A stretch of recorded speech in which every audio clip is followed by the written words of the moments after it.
I just want to welcome everyone to the channel. I'm so excited to be joined today by a guest. This is Abigail Manning. She's the author of The Emerald Realm, The Ruby Realm, The Realm Collections, The Fair Myth Chronicles, Once Upon a Rhyme, and she's also been in quite a few multi-author collaborations, including The Shattered Tales, The Autumn Fairy Tales, and upcoming Christmas Chronicles. Did I miss anything else? I think you covered it. I'm impressed. Thank you. Awesome. So I'm really excited to have Abigail on the show today because one of her talents is creating new and original ideals. And some of them are spin-offs of things that have already been written, like nursery rhymes. But she always brings such a fresh take to retelling and to storytelling in general. So we're going to be talking about that on this show today and how you guys can come up with these original ideals. So my first question for you is how do you think outside the box? Because you have done some really cool things. I just am really impressed. You've written a series based off of nursery rhymes, which has never been done before.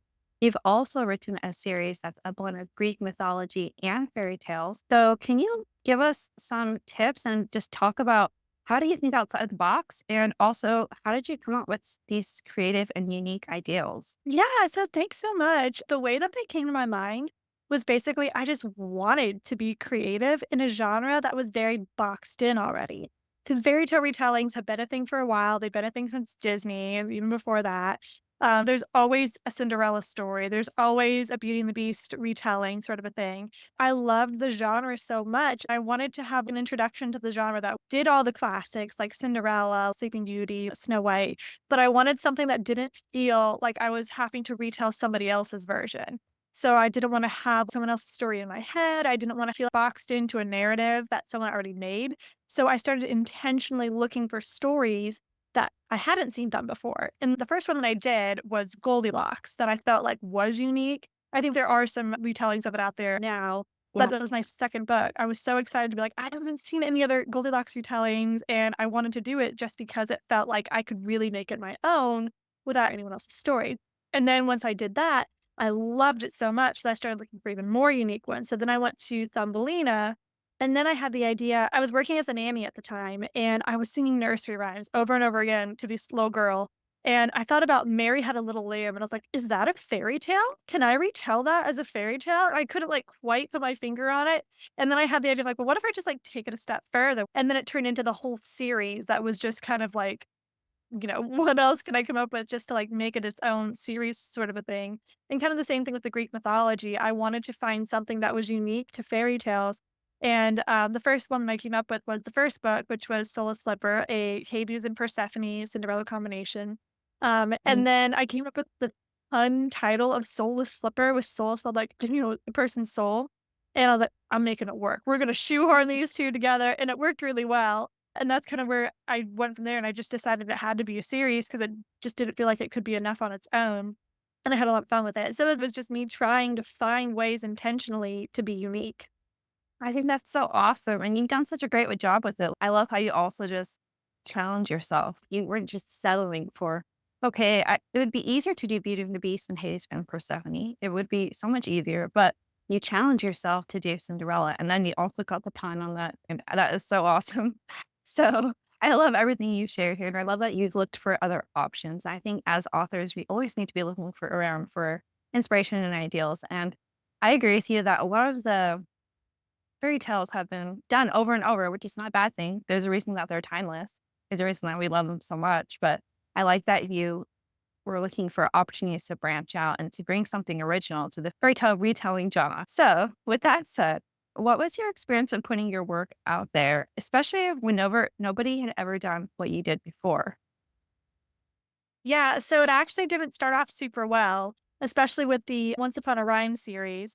I loved the idea. I was super passionate about it. I loved it from the start. When I wrote the first book, Itsy Bitsy Liar, I adored the concept. I had actually had a completely different concept and scrapped it and started over because I loved the idea so much for having a character that only spoke in lies. And I redid the whole series just to match that book. I loved it so much that I tried to get an agent for it and tried to actually traditionally publish it. And I spent like 6 months querying agents, trying to perfect my kind of digital portfolio to get it sent out there, making sure my first chapter was super polished. And I just kept getting denied, but that's normal. And so I wasn't Yeah. expecting it to be like, up New York Times or anything like that. But I finally got one piece of feedback where the agent actually talked to me and told me that it would never sell because you can't mix young adult and nursery rhymes because it's too confusing of a genre. And if I wanted it to sell, I needed to rewrite it as a superhero story.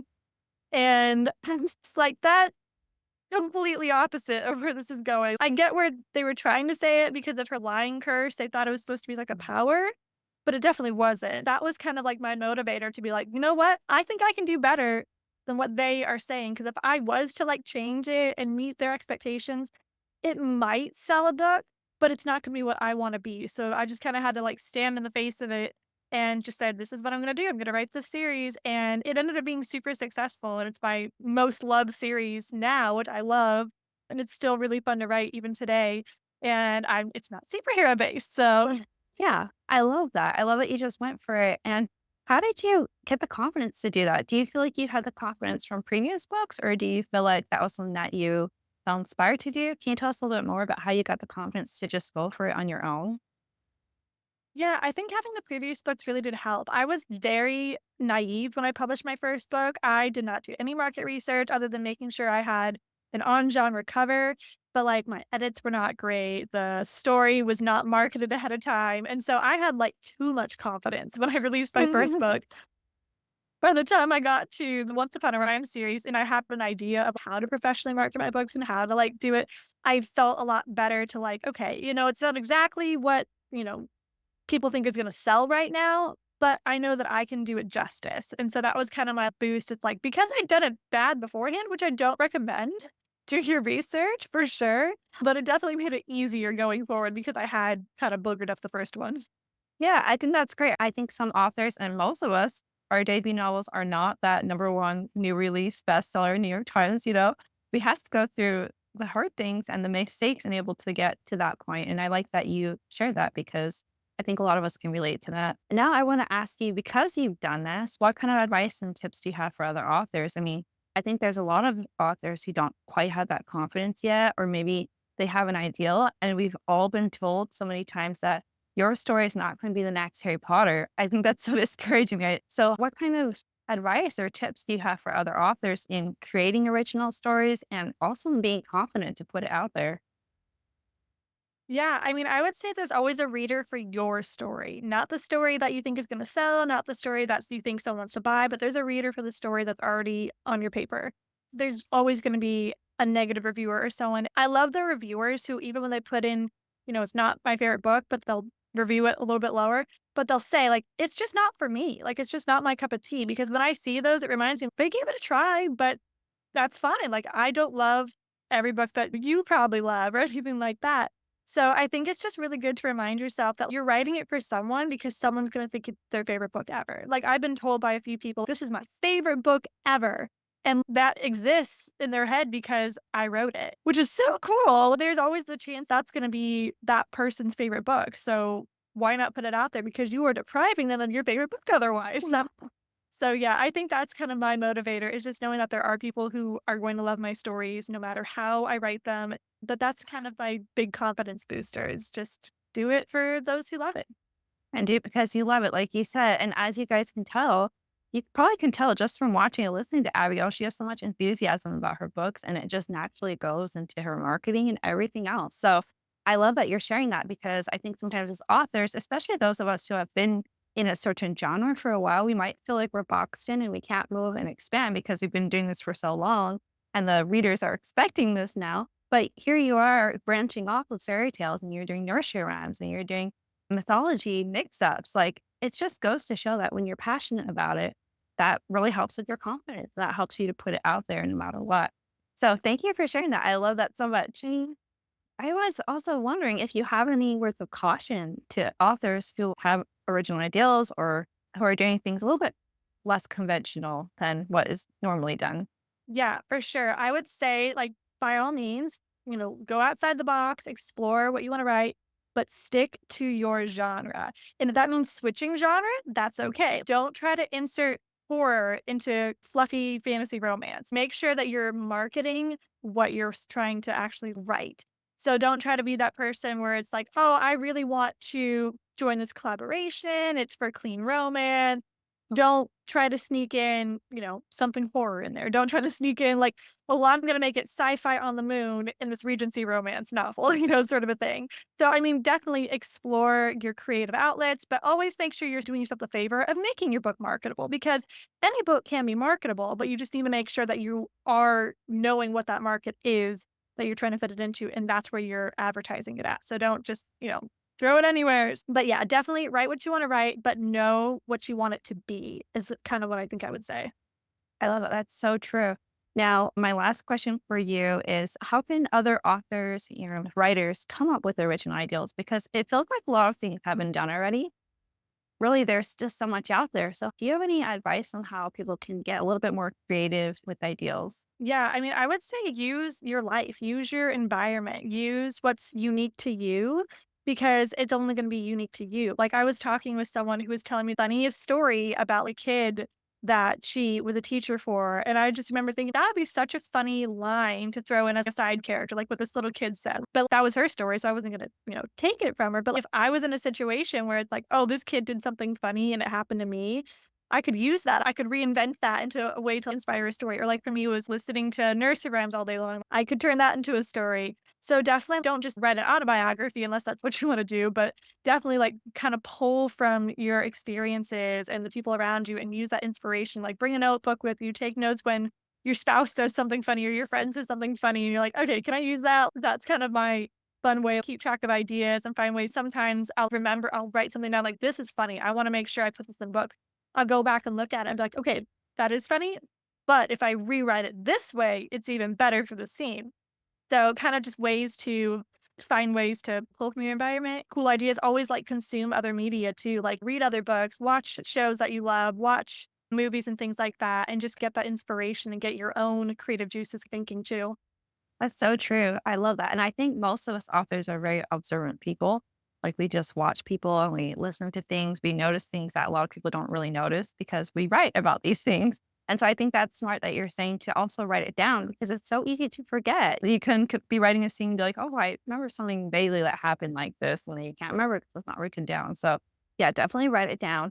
And I love how you also said to use your life experiences because I always say this on the channel, but only you can write the story the way that you can write it. And your experiences are going to influence and impact someone in a way that nobody else can. So, yeah, that's such a great thing to remember. I hope authors will do that. Another thing I thought of that you're really good at, Abigail, is asking questions about stories that maybe people didn't really look at it in that way. So, for example, we were both in the autumn fairy tales together, and the retelling that you did was Rumpelstiltskin. And in that story, the Rumpelstiltskin character is actually the love interest. And so it's just fun to be asking, like, what would happen if Rumpelstiltskin was actually the good guy and he wasn't the bad guy? So I think asking questions about different stories can help you get ideals. Do you have any other examples of things like that you did for your stories that kind of twisted them or made them something that was old but made it new? Yeah, I would definitely say my book in the Shadow Tales and also the entire Shadow Tales series did that exact same concept where everything was turned on its head. Like for me, I told the story of Cinderella from a side character's perspective. So she watched Cinderella dance at the ball, had nothing to do with anything, and then the slipper just happened to fit her. And then suddenly she's thrust into the story, but it's not her story. So I love doing that. I love repeating fairy tales where it's like I've written Cinderella 3 times now and Rumpelstiltskin twice, Beauty and the Beast twice. But it's like every time I finish it, I'm like, "But wait, you could switch it this way, you could do it that way," sort of a thing. For me, my favorite thing to do is to pick a different main character in the story, and that can be either they are still playing the role of that character or they're playing a different role. Like, maybe you're doing, like, in Mary Meekum's books where she does, like, villainous point of views, I always love those.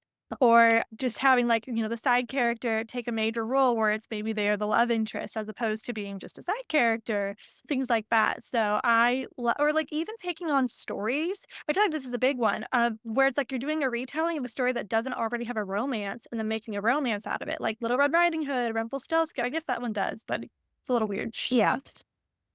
Goldilocks, the ones that where they're just a very simple fairy tale, but you put your own genre over top of it, like having a romance in it. And I think that's always a fun challenge is to try and make something out of a story that wasn't there before.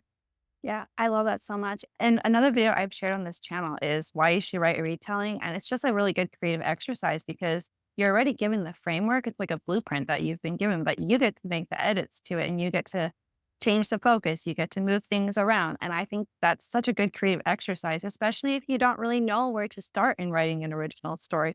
And this is such a great segue because Abigail's actually going to be releasing a fantasy romance book or romance fantasy.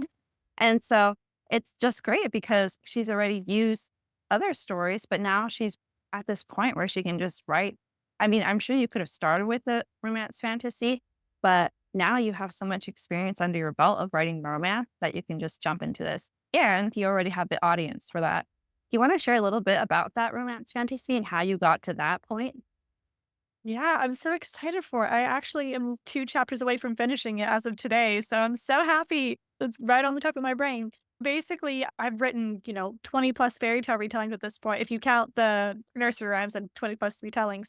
But I loved the transition. It's a soft transition from fairy retellings to original fantasy because the nursery rhyme are very you've got like 3 verses to work with to retell, for Itsy Bitsy Spider or Baba Black Sheep or something like that. So there's not a lot of like meat to a story to pull from to really work as your framework. So I felt like those were kind of like my introduction to doing like really original stories.